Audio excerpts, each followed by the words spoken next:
سامر بحب يتفاوض ضوء الأخضر بس أرماني إن شاء الله. صلوا على محمد وآل محمد.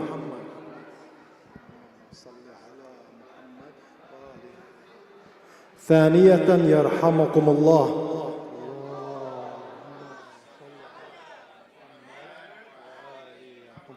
ثالثة على حب الحسين عليه السلام.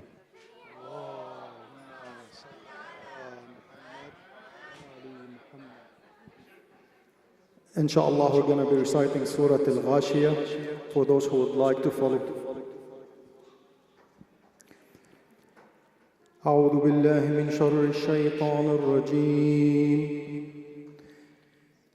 بسم الله الرحمن الرحيم.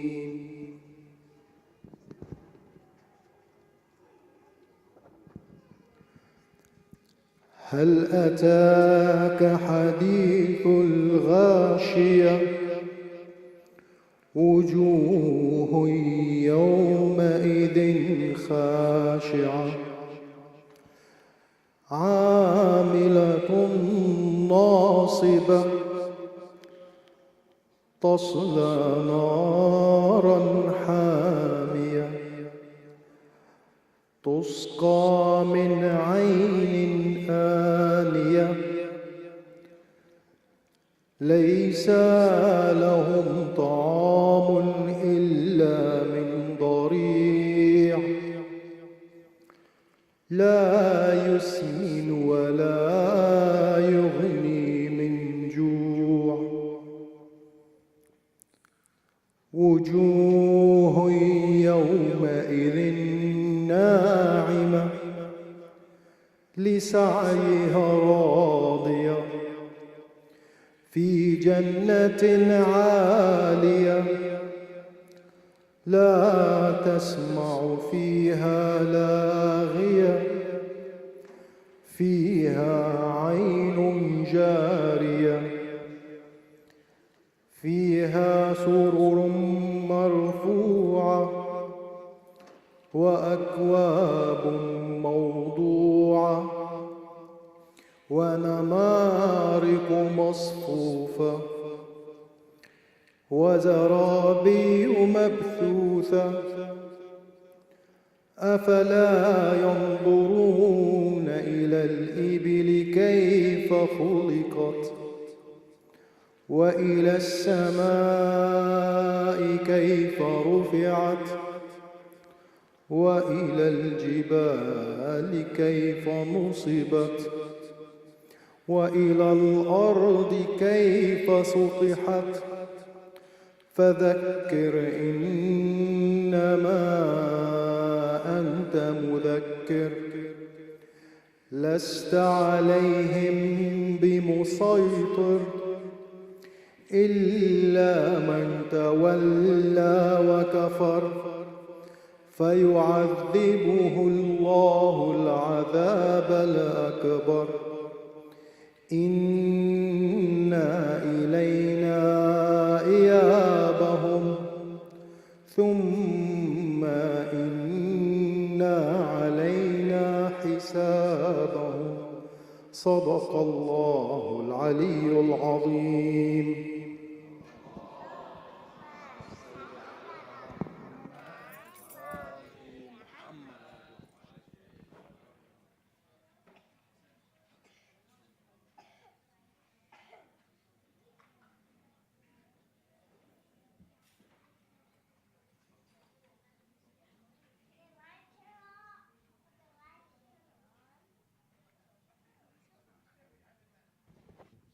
If we can have the lights on, sisters.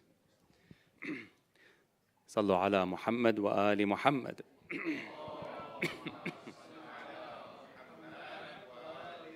Assalamu alaikum, brothers and sisters. Tonight we'll conclude our Shahadat program for the commemoration of the holy personalities that we're commemorating their Shahadat. Just a couple of quick announcements before we invite our esteemed scholar, Sheikh Salim. There will be Tomorrow is the City of Knowledge Karbala play that we've been announcing. So if you haven't already signed up, please do register. There will be lunch provided starting at 3:30 p.m. Next Saturday, inshallah, is the Youth Azadari program here at Yasin for the youth. So if they'd like to recite any kind of nuhas or latmiyas, they can register for that. All the information is found in our WhatsApp group or our email chain. And before I forget, actually, so for tonight's sponsors, alhamdulillah, all the nights were sponsored for the shahadat programs, for the dinners. So let's please recite Al-Fatiha for tonight's sponsors. Bismillah. Allahumma salli ala Muhammad wa ali Muhammad. Bismillah.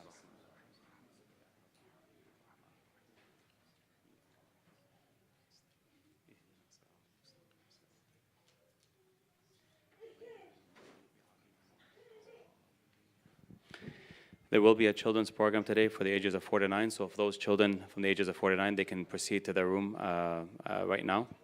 And the Young Scholars program is also in effect as well. So we encourage all children to participate in either program or sit down with their parents. And then one more announcement, there is the Shia Muslim Council of Southern California is having their annual fundraiser. We have posted some billboards that you'll see on the doors, and there's some also next to the books in the entrance area. So if you are interested in attending that, there is a flyer that gives you the date and how to register for that. Okay, so without further ado, please help me in welcoming Sheikh Salim Yusuf Ali with Allah salawat ala Muhammad wa ali Muhammad.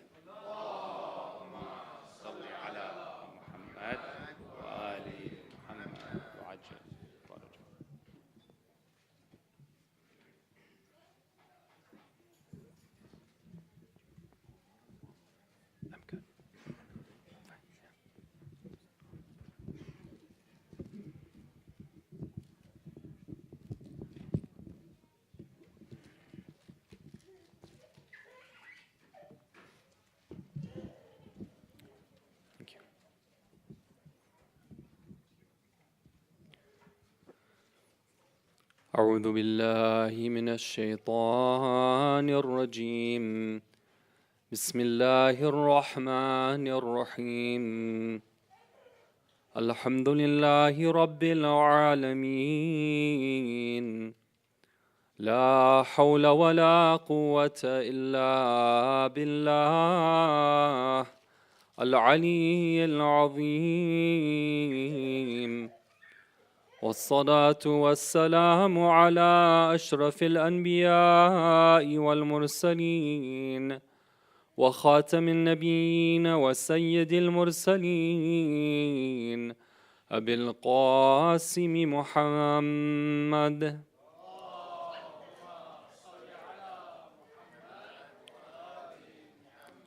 وعلى آل بيته الطيبين الطاهرين المعصومين المظلومين ولعن الله الدائم على أعدائهم أجمعين من ليلتنا هذه إلى قيام يوم الدين. Respected brothers, sisters, we've gathered here on this last night of the month of Safar to commemorate the martyrdom anniversary of our beloved 8th Imam, Imam Ali ibn Musa al-Ridha. My condolences to the Imam of our time, and my condolences to all of you and all of the lovers and followers of the Ahlul Bayt alayhim as-salam on this sad occasion. It's been 2 months since the season of mourning began, and I want to take a moment, as it is also the last evening that I'll be speaking, to acknowledge the efforts of all those who have taken their time and volunteered their time and money and other contributions in order to put on the various programs that take place. It's not easy, and especially towards the end of 2 months, people get tired, and it's hard to maintain that momentum. But there are many who sacrifice a lot, things that we can see and things that we can't see behind the scenes, whether it be cleaning, setting up, getting here before everyone else does, staying until everyone leaves, serving the food, preparing the food, sponsoring the programs, and so many other AV, getting the finances, fundraising, so many things that need to happen in order to be able to put on programs which are essential for maintaining and strengthening the identity of our community. And so I want to acknowledge all of your efforts, those who participate in the programs also. May Allah reward you. And in order to secure, inshallah, Allah's blessings for all of you, I would request you to recite a salawat and also recite a Surah Al-Fatiha for the marhumin of all those who are involved with volunteering and sponsoring and participating in these programs. So a salawat followed by Surah Al-Fatiha.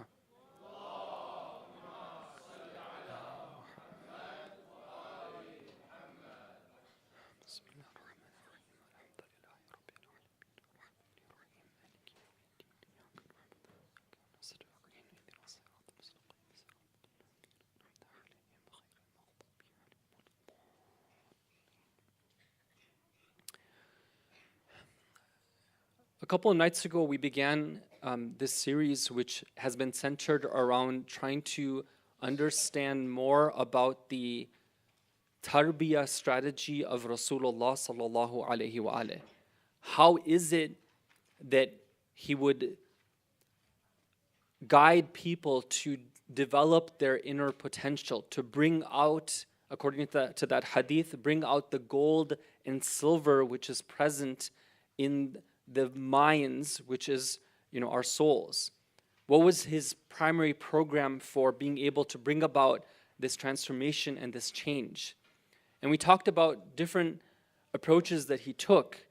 But we said that the primary approach was a system of tarbiyah which is predicated on tawheed. Tawheed meaning not just the oneness of Allah when it comes to Him being one entity, but acknowledging that He is the source of all perfection and all beauty. And that's what we call tawheed in the sifat, tawheed in the attributes of Allah. And yesterday I gave a few examples to help us understand more about what this notion of tawheed means. I gave the example of the rose and the mirror, the example of the sun and the moon, the examples of the zeros along with one. These are just examples to help us to find a way to gain this understanding. When we are raised in this world, oftentimes we see things in a skewed sort of way. We see human beings possessing independent existence. We think that this person is A, this person is B, this person is C. But when we gain understanding and we start to see things with a different perspective, we start to see that oftentimes we are caught in the shadows. And we need to readjust and see things through a different lens. And when we're working on improving ourselves and attaining the goal for which we've been created, which is liqa'ullah, meeting Allah, or we're trying to raise our children or be involved in education of others, it's important that we have this guiding philosophy and these guiding principles that we can work with. Now, tonight I want to make it one level more practical, because until now we've been talking about some general theory and strategies about tarbiyah and comparing and contrasting different viewpoints. Then we talked yesterday about the tarbiyah strategy of the Prophet. We did so in the context of the example of that man who was in debt, and how is it that the Prophet guided him. But I want to make sure that we don't leave from these series thinking that the sum of what the Prophet wanted us to do was that at certain times in our lives, we use a certain dhikr, and that dhikr is going to be the key to solving our problems. Dhikr is extremely important. It's a command of Allah. But that dhikr comes along with a certain way of living our lives. And so tonight I want to talk about some glimpses of what it means to have Tawheed in our lives. So living with Tawheed based on this understanding of Allah as being the sole, source of all perfection and all beauty. I'm going to give 3 examples tonight, inshallah, that the first one having to do with our interaction with other beings. The second one having to do with not feeling that we're missing out on what other people might have that we don't have. And the third one having to do with the importance of turning to Allah in times of difficulty. And inshallah, we will be able to see all of these 3 things as being applicable for us, because the examples I'm going to give, they have applicability in many different circumstances that come up on a daily basis. And as we start to reflect on this, we start to see more and more about the lifestyle of somebody who applies Tawheed, the Tawheed that we've been taught by Rasulullah. Please recite salawat.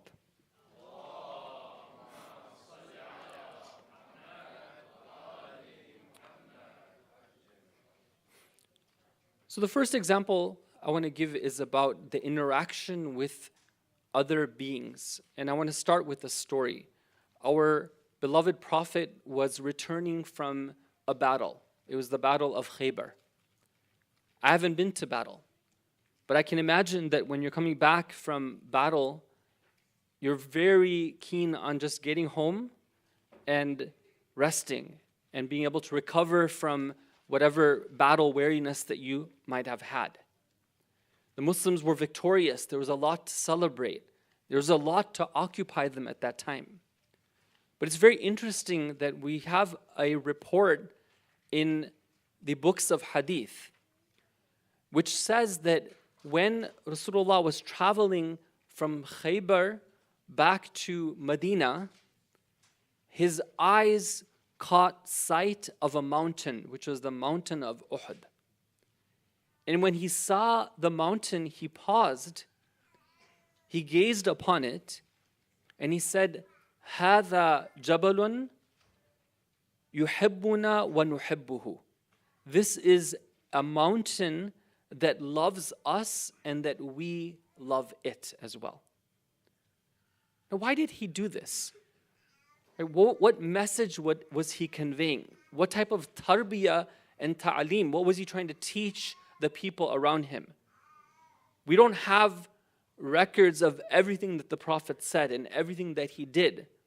But sometimes when you have these glimpses into what the Prophet would do, we can understand, the bigger picture. And more than just that one incident, what was it that the Prophet was trying to teach people?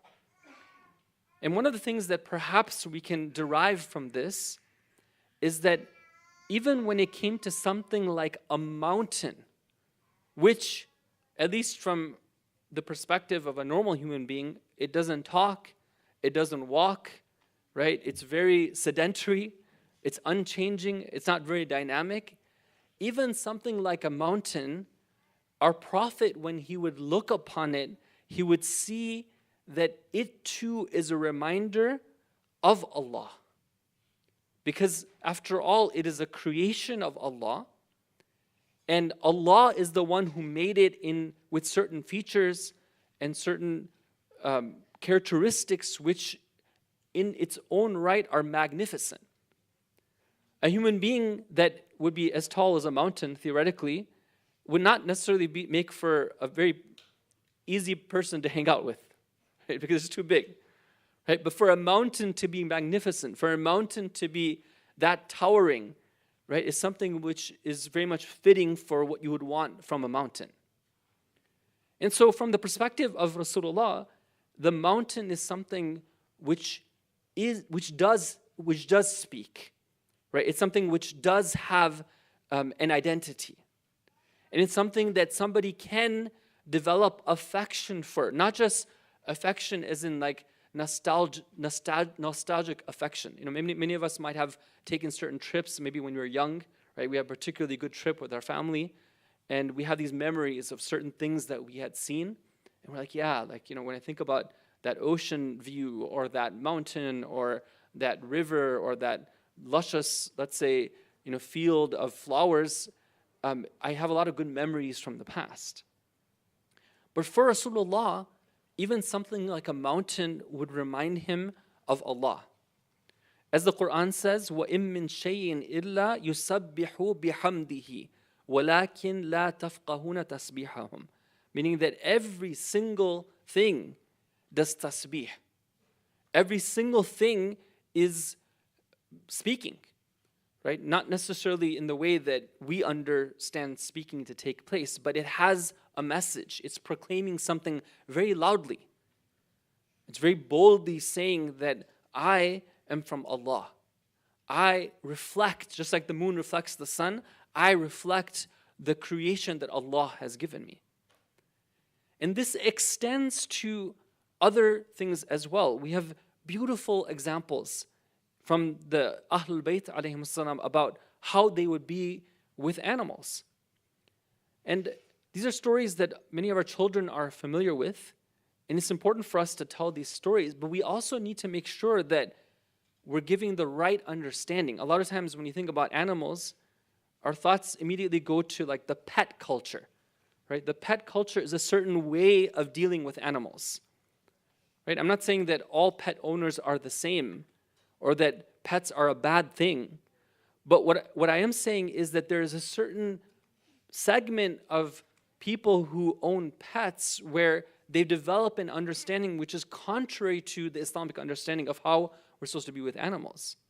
Sometimes human beings use pets not as a way of helping those pets, or it's far from this notion of animals also being a manifestation of Allah's beauty and majesty and His creation, but rather it's a very selfish type of interaction that they have with these animals. They have them as a substitute from having the duty, let's say, of raising children in some cases, right? Or other things. And again, I'm not going to make an accusation for every pet owner. People have different reasons for why they do that. But sometimes you look at the way that they deal with them, and you really question that what is the philosophy behind that. But in the life of the Prophet and the Ahlul Bayt, we see a particular care that they had towards animals. Why? Because they knew that these were creations of Allah. And because of the regard that they have for Allah, they have this type of care towards animals. And as parents, right, or even just individuals, we can also have this care. Sometimes people, let's say you have a spider at home, or you have a different, certain things that happen, right? How is it that you deal with that, right? When we're walking along, we see insects on the ground. We see different animals. How do we deal with that? These are teaching opportunities. Our Prophet saw that there was a group of people who had tied up an animal. I believe it was a chicken or a rooster. And they were using it as a target to fire arrows on. And when the Prophet passed by, he said that there are some people from this group who are definitely going to be in the fire of hell. Meaning that this is something unacceptable. When he saw a camel, and he saw that the owner had left the camel, but hadn't relieved the camel of the burden on its back, the Prophet made a statement that this person who did this has to be ready to be accountable for what they did on the Day of Judgment. Imam Ridha alayhi salam, tonight we're commemorating the martyrdom of Imam Ridha alayhi salam. There's a story from his life where once he was sitting with his companions, and there was a bird who flew and came near the Imam alayhi salam, and he asked his companions, he says that, do you know what this bird is saying? Now he could have just let it be, right? We see birds all the time. But clearly the Imam alayhi salam wanted to convey this message that every living being has a right. Even as we saw, the mountains have a right, right? But here it comes to the example of the bird. You know what this bird is saying? This bird is saying that it has chicks, it has babies, and there's a snake that wants to eat them. So the Imam alayhi salam told one of his companions, said that take a stick and go and chase away the snake. So he did that. He went and he chased away the snake, he saw that indeed the Imam alayhi salam was speaking the truth. He went and followed the bird. He saw that there was a snake about to eat those birds. Now you might, if we think about that story, we might ask this question, well, doesn't the snake have rights? Right? I mean, a snake has a right, the bird has a right, and sometimes the snake's right is to eat the bird. Right? So it's okay, right, at times for a bird to be eaten by a snake. But whatever it may be, in this case, it wasn't meant to be that the snake's risk was the children of that bird. And one of the lessons we take from this is, again, from the perspective of tarbiyah, that the Imam alayhi salam wanted to teach those around him about the importance of the rights of other beings. Somebody who has this understanding of the one and the zeros that we talked about yesterday. Everything is a zero in and of itself. Everything is a zero when you look at it independently. But when it has the one is when it has value because of that one. Then you can make your numbers as big as you want. So when you see that zero and then you see it connected to the one, it's not the zero which brings about the rights that we have to fulfill. It's the fact that it's connected to that one. And so it can be a simple thing like a mountain, a drop of water, a leaf. Even a leaf, somebody who has tawheed will be careful about even ripping off a leaf from a tree because they'll say that this leaf is there for a purpose. Allah has made it here in this way at this time. If I need it for something, I'll take it. But if I don't need it, I'm not going to disturb it. These are things that we can, this is reflective of the viewpoint that we have towards the creations of Allah. And we have to ask this question, brothers and sisters, if the Ahlul Bayt alayhim salam were so careful when it came to the rights of a mountain or the rights of animals, how careful were they when it came to the rights of other human beings?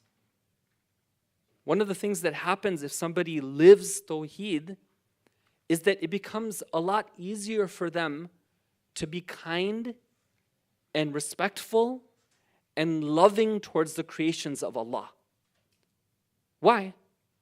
Right? Because they rise way above this game that unfortunately many human beings often play, which is the game of tit for tat.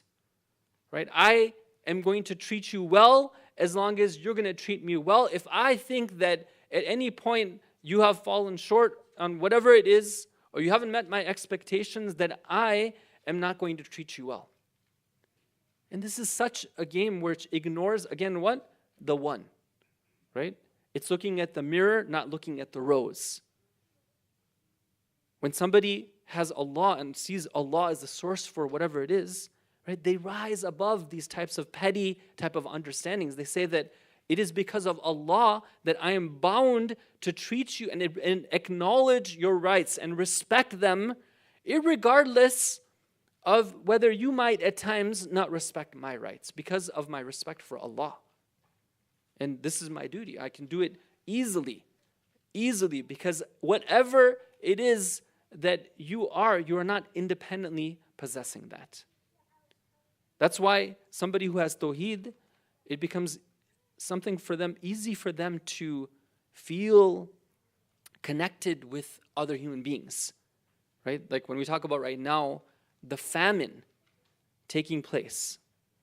It's something which for somebody who has tawheed, right, it hurts them in a deep way. It should hurt them. It hurts them deeply. Why? Because they don't have this strong sense of themselves being independent. Whatever I have is from Allah. And so when I see the creations of Allah being done dhulm to, they are being treated unjustly, then it's something which pains me because of my love for Allah. So this is one of the teachings that we have, whether it be, objects, whether it be animals, human beings, right? I'll share one more story with you. There was one time when Imam Hussein alayhi salam was very young. You've heard this story, but maybe you haven't heard the end of it. He was on the back of Rasulullah, and the Rasulullah would be doing sajda, he would go and climb on the back, and he would be playing. And the Prophet would raise his head from sujood, and he would gently place his grandson on the ground. But when you go back down, the grandson would come and once again sit on the back. So according to one of the narrations, there was a man from the Ahlul Kitab who happened to be watching the Prophet pray like this. At that time, the masajid didn't have roofs, right? They're very simple. You could be standing on the road and walking by, and you could watch the people who are praying. So this man who was not a Muslim, he saw the Prophet praying like this. And he made a comment. He said that, you're doing this with your grandson. We, right, don't do this with our children. We don't have this type of approach to our children. Right? Whatever we have, it doesn't have this level of care and love for children. Right? I don't know what kind of approach they had, but it seems from the context that they were much more rough, much more tough, much less about acknowledging that a child is a child, much more about you to fall into line, you to be this way, the way I want you to be. And what does the Prophet say? The Prophet says that we treat our children like this, and we love them to this extent on account of the iman that we have with Allah.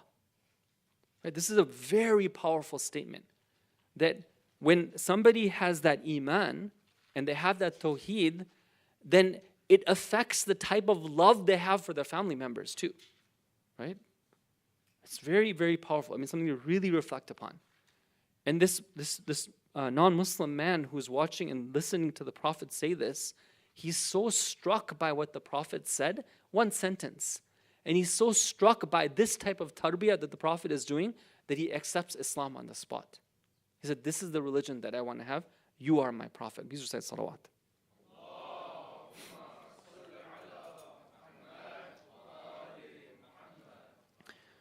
But this is one example, right? Example number two, and I want to respect the time here. Inshallah, we won't be extending it too much. Example number two is again from the life of the Prophet. There came a time when Rasulullah sallallahu alaihi wasallam in Medina was commanded to do tabligh of the religion, and there were some people who were holding out from different tribes across the Arab Peninsula, and Allah had told him that you should reach out to them. This was the command of Allah to try to bring them close. Al-mu'allafati qulubuhum, as the Quran says. Try to bring them close. Use different ways of attracting them. Why? Because sometimes Rasulullah wouldn't have that much hope necessarily for the leaders and the chieftains, but he would have care and concern for their children. Right? He would know that there are generations that need to hear this message. So sometimes he would make efforts and overtures without compromising his principles to attract them to the deen. There was one incident that took place. It's narrated in the books of tafsir, that a group of these noblemen, chieftains, had come to Rasulullah and they made a proposition to him. And they said that we are willing to accept you, accept your deen, follow you, be part of your ummah, but there's something that's troubling us. What's troubling us is that there are some amongst your close ones. And what they meant is people like Salman. Salman was Salman, right? What can we say except to say that even the likes of Imam Sadiq alayhi salam would narrate traditions in praise of Salman, right? And Imam would be praising a non-ma'asum. But anyhow, Salman was so poor that he would have one cloak that he would wear. And at times, these people would find that the odor was offensive. So they said this, they said that we will sit with you, but the condition is that when we sit with you, we want those people to be at the back, right? We'll be in the front, we'll learn from you, whatever, but at that time, these people will be in the back. And so the Prophet now is, in a decision-making point here. What does he do? Does he bring these people along, right? Or does he, be with, and of course, if he had commanded the likes of Salman and Abu Dhar to move to the back, then they would do so. And the narration continues and says that at that point, Allah Ta'ala reveals an ayah to Rasulullah. This ayah is found in Surah Al-Kahf, which says, وَلَا تَمُدَّنَّ عَيْنَيْكَ No, that's the different ayah. Sorry, please recite salawat.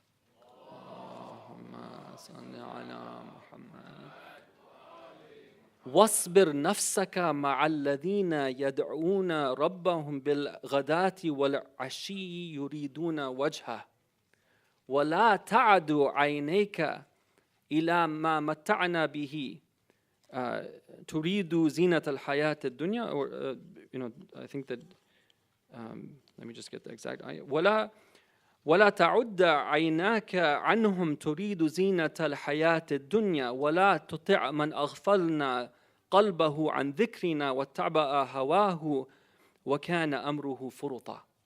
Okay, this ayah is incredible, right? One of my teachers, I remember one time he was telling us about this ayah and he paused and he said that this is one of those ayat that you should write in gold if you can and put it up in a place where you can see it every single day, right? Because it's sending a very powerful message and something which is very relevant at our times as well. I want to finish talking about what happened then, but bring it back to our times. So what happened then is that Allah makes it clear for the Prophet. He says that restrain yourself with those who call upon their Lord in the morning and in the evening, and their whole desire is to seek the wajh of Allah. They want Allah. And do not turn away your eyes from them, seeking the glamour and the glitz of this worldly life. And do not obey the one who we have made his heart heedless from our remembrance, and the one who follows his low desires, and his affair is to the excess.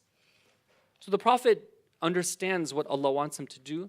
He goes to the back of the masjid where the likes of Salman and Abu Dhar are doing their prayers, they're calling upon Allah, and he says, Alhamdulillah, all praise belongs to Allah who has told me to spend my life with these type of people, and I will die with them as well. It's a very beautiful incident.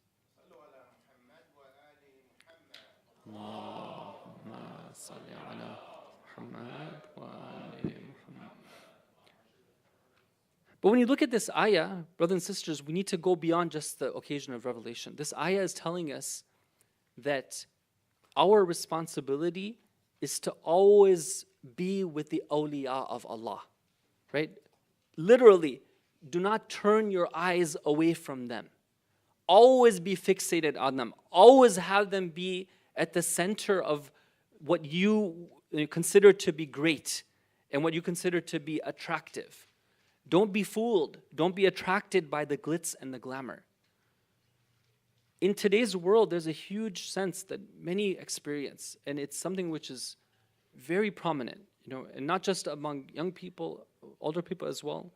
It's called FOMO, right? The fear of missing out, right? There's oftentimes, right? There's things that happen. Other people are experiencing. They're going on vacations. They have this good. They bought this thing. They experience different types of pleasures, and sometimes we think that maybe we're missing out in so many ways, right?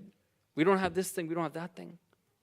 And here, right, the reminder comes to us that don't ever feel like you're missing out, right? If you're connected to Allah and the people of Allah, you're never missing out, right? Again, this also is something that we can train ourselves to understand, and we can train, our children, our families, our communities, that the glitz and glamour of the dunya should not be something which distracts us, right? And it comes about, again, from knowing that if we're connected to the source, why would we go to the mirror? Why would we go to the reflection of that source? If we have the source, we shouldn't be worried about missing out on how that source is being reflected in different ways. That's number two, is, when it comes to the glitz and glamour that other people might have. The last point is the importance of connecting with Allah through ibadah. And this is a reminder that we get all the time. But I want to go back to this one point that I made a couple nights ago, which is that this tarbiyah system of the Prophet, it needs a practical element to it. How do we bring it home? How do we remind ourselves of this important reality? How do we embody it within? That practical way of doing so is the salah. The salah is not a ritual. The salah is not just a formality. The salah is a practical exercise in embodying the essence of Tawheed. When we are doing our salah, we're essentially meeting with Allah, and we're reminding ourselves that all perfection and all beauty emanates from Him. If you ask yourself, what does salah consist of? Right? Maybe, I believe that one of our great scholars once mentioned that 1/2 to 1/3 of the salah, the essence of it is tasbih. And about 1/2 to 1/3 is, the essence of it is hamd. And the other part is takbir, right? Takbir, tasbih, and hamd. What do all three of these concepts reinforce? It reinforces this point that Allah is perfect, right? Allah is anything, any type of thing that I might think somebody else possesses, the salah reminds me that I can ignore that. Any worry that I have in my heart of another human being, any distress I have on account of feeling failure in front of others, right? It's natural, it happens. All of that can be dispelled when it comes to my salah. It's such a beautiful routine that we have. There's one hadith I came across, after the salah, we're told that when you're finished, don't just run off, right? Spend some time. One of the things we're told to do is a sujood. But it's not just an ordinary sujood.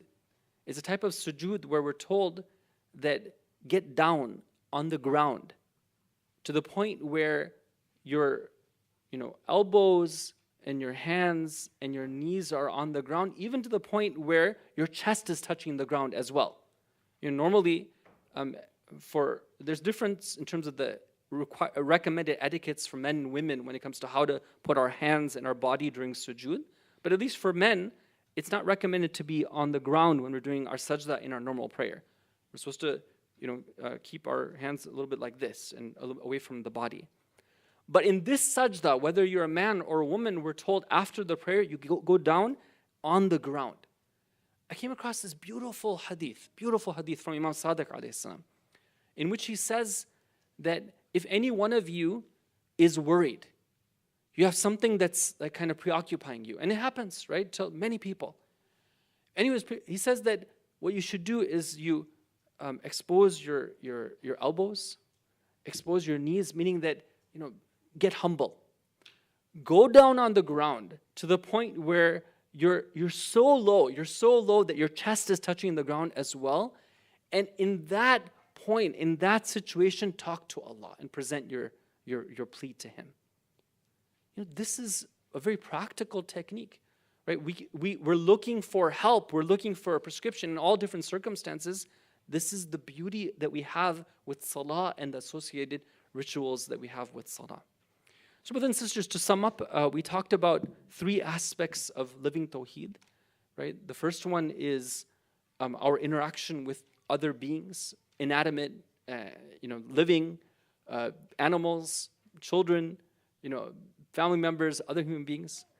We talked about the concept of like the fear of missing out and being thinking that we're losing out on something, and we have to be worried about, let's say, certain standards that the rich and the elite might hold, and kind of, not being distracted by that. And we talked about the last thing is the importance of bringing this whole system of Tawheed into a practical reality with our salah. With that, we conclude, this topic, and we hope that, inshallah, this has been an opportunity for us to reflect on our tarbiyah strategies. It's very important that we should have some type of tarbiyah going on for ourselves, for our families. One of the hadith that we have from Imam al-Ridha alayhi salam, I came across this very beautiful hadith. He says that somebody who does dhikr of Allah, okay? Somebody who does the dhikr of Allah. I'm saying this hadith because it's his night, so as a type of barakah. Somebody who does the dhikr of Allah, but does not hurry towards the liqa of Allah, that person is fooling themselves. Right? It's a very powerful hadith, meaning that we're not here just to do dhikr of Allah for thawab. Right? We're here to do dhikr of Allah for a purpose, which is that dhikr is supposed to bring about this sense that I am that zero and He is that one. Inshallah, may Allah help us to understand our responsibilities and fulfill them. Please recite salawat.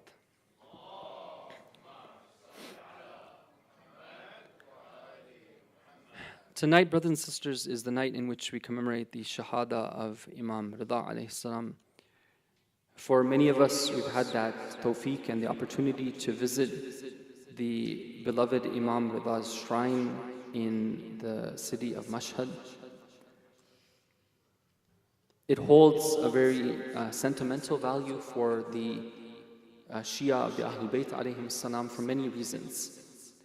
You know, every Imam, according to Allama Tabatabai, was asked about this. And he said that yes, it's true that every Imam is ra'uf, every Imam is brimming with compassion towards others. But the ra'afa of Imam Ridha alayhi salam is something which is very zahir, meaning that it's very apparent. And anybody who goes to that haram and has that opportunity to say salam to the Imam and to state to him that I bear witness that you are witnessing my station here and you are hearing my words, and I know that you will respond to me in the way of that sweetness that will enter my heart. So you know what I'm talking about when we say that the Imam alayhi salam and his haram are truly brimming with compassion and ra'afa. There's once this one young man who says that I was standing in the courtyard of the haram of Imam Ridha alayhi salam, and I wanted to go in, but I was shameful. I was ashamed. I said that, who am I to go to the Imam? I'm so filled with pollution of sins and mistakes that I've made. I feel so bad.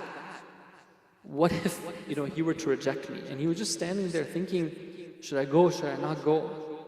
And he says at that time, this was many, many years ago, Allama Tabatabai saw me, and he recognized me. And he said to me that, why are you standing like this? Don't you know that when somebody is sick, they need to go to the doctor, and the doctor's job is to heal them? Here you have Tabibul Atibba, you have the doctor of all doctors. Go to him, and whatever problems you may have, you can seek the healing from him. So let us do a little bit of tawassul to Imam Ridha alayhi salam, and then inshallah say some words of musibah. Sallallahu alayka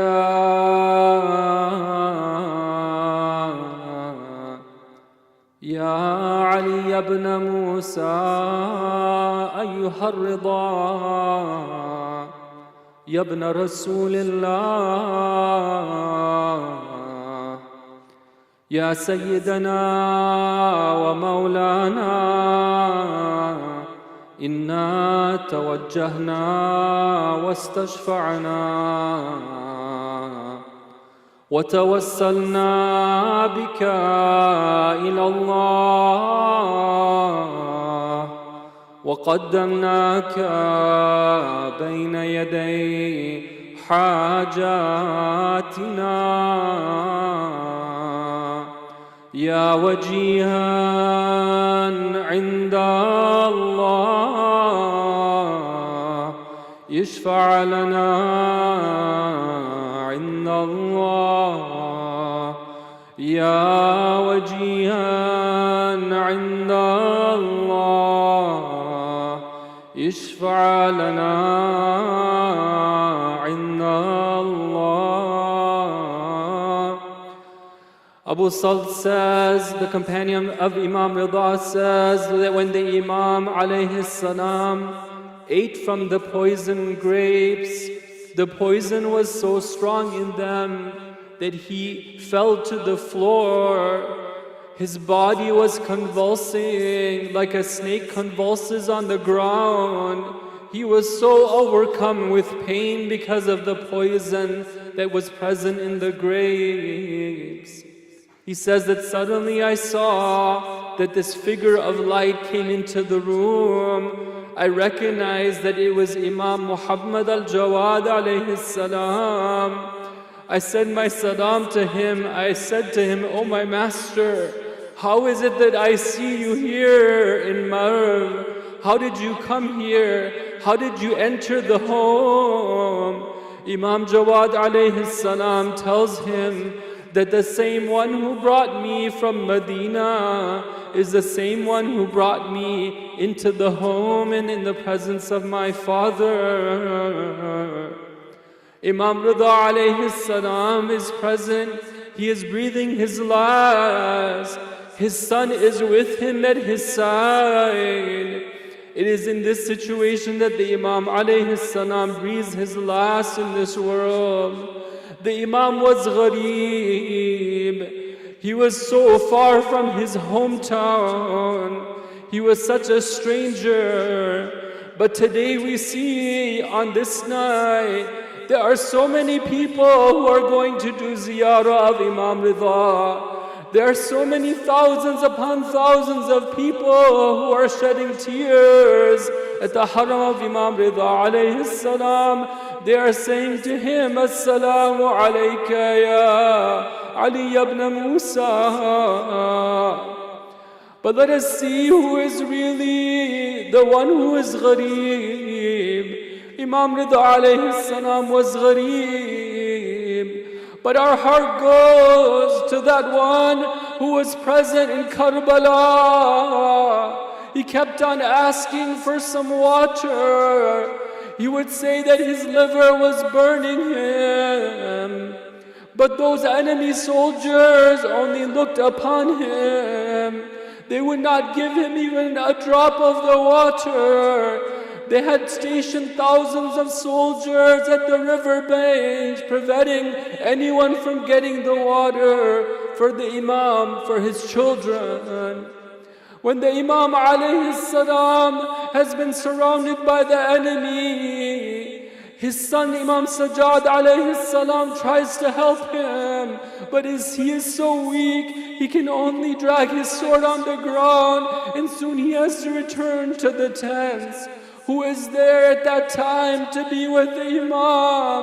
We're told that Zainab alayha salam approaches the enemy army and she asks the question, "Is there anyone amongst you who will help my brother, or will you just look upon him as he is killed?" But the men, instead of answering her, they look away from her. Their eyes might have filled with tears, but no one is ready to help the Imam who is ghareeb at that moment. ألا لعنة الله على القوم الظالمين وسيعلم الذين ظلموا أي منقلب ينقلبون. We ask Allah Ta'ala for the sake of Imam Ridha alayhi salam to forgive us for our sins and transgressions, to accept all the aza in the morning that we've had from the beginning of Muharram till this point. Ya Allah, we've tried to attend the gatherings, to shed tears, to participate, to make that culture be alive in our hearts, in the hearts of our children and our families and our community. Ya Allah, consider us amongst the Shia of the Ahlul Bayt, those who never abandoned their cause.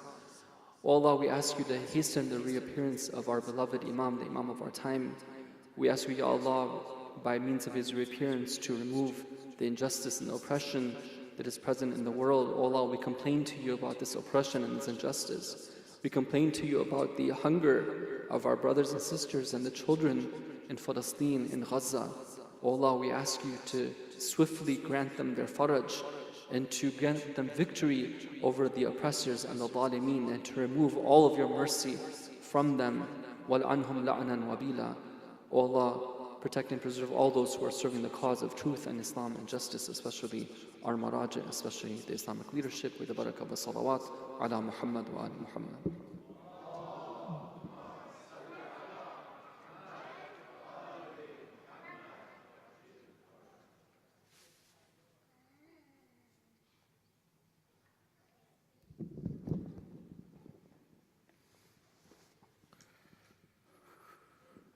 Brothers and sisters, please join us. Let us recite Dua Faraj together. اللهم صل على محمد وآل محمد. بسم الله الرحمن الرحيم. إلهي عظم البلاء وبرها الخفاء، وانكشف الغطاء وانقطع الرجاء، وضاقت الأرض ومنيت السماء، وأنت المستعان وإليك المشتقى، وعليك المعول في شدتي والرخاء. اللهم صل على محمد وآل محمد أولي الأمر الذين فرضت علينا طاعتهم وعرفتنا بذلك منزلتهم، ففرج عنا بحقهم فرجا عاجلا قريبا قلمه البصار أو هو أكرم. يا محمد يا علي يا علي يا محمد. One more time. يا محمد يا علي يا علي يا محمد، اكفياني فإنكما كافيان، وانصراني فإنكما ناصران. يا مولانا يا صاحب الزمان، الغوث الغوث الغوث، أدركني أدركني أدركني. الساعة الساعة الساعة، العجال العجال العجال. يا أرحم الراحمين بحق محمد وآله الطاهرين. صلوا على محمد وآل محمد. Let's recite dua shafaat together. بسم الله الرحمن الرحيم.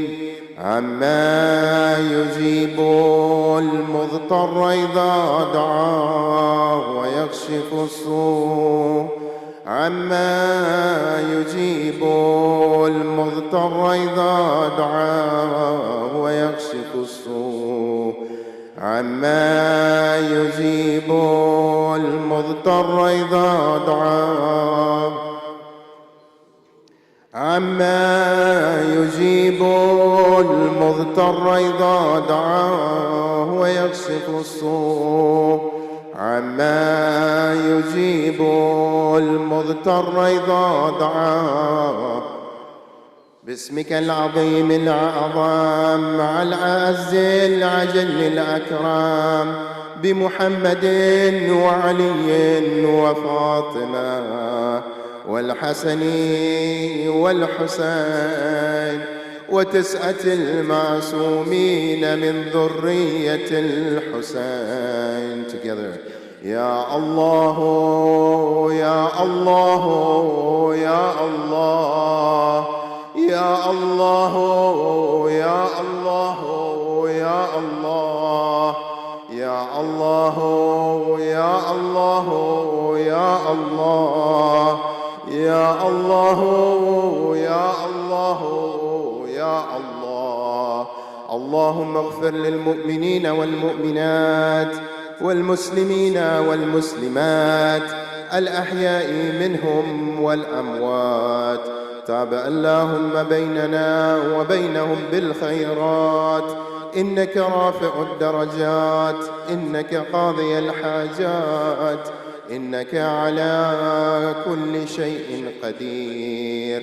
السلام عليك يا رسول الله، السلام عليك يا أمير المؤمنين، السلام عليك يا فاطمة الزهراء سيدة النساء العالمين، السلام عليك يا خديجة الكبرى أم المؤمنين والمؤمنات.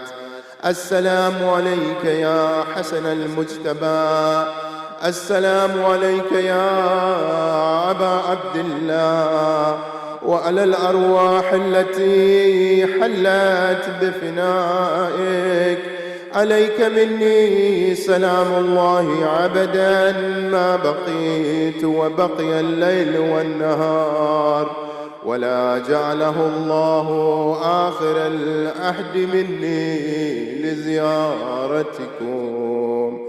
السلام وعلى علي بن وعلى أولادي وعلى أصحابه.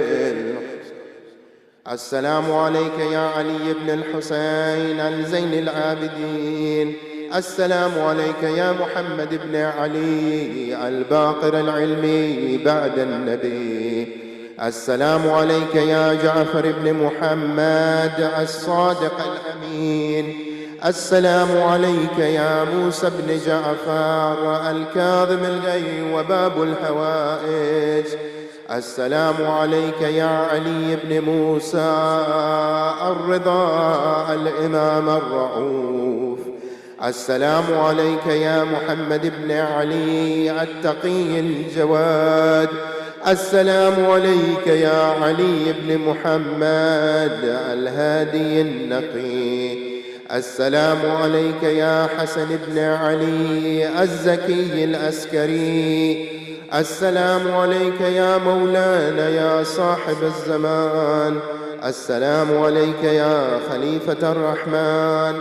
السلام عليك يا شريك القرآن. السلام عليك يا كابة الإيمان. السلام عليك يا إمامنا وإمام الإنس والجان. عجل الله تعالى فرجك، وصحل الله تعالى مخرجك، وظهور الأمر ورحمة الله وبركاته. اللهم صل على وآل محمد. بسم الله الرحمن الرحيم. اللهم كن لوليك الحجة ابن الحسن صلواتك عليه وعلى آبائه في هذه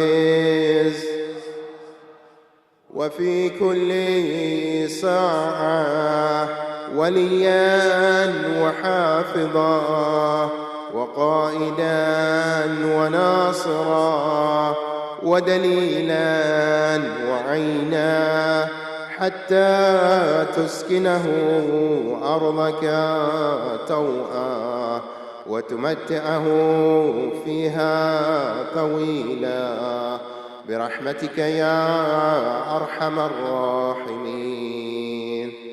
اللهم صل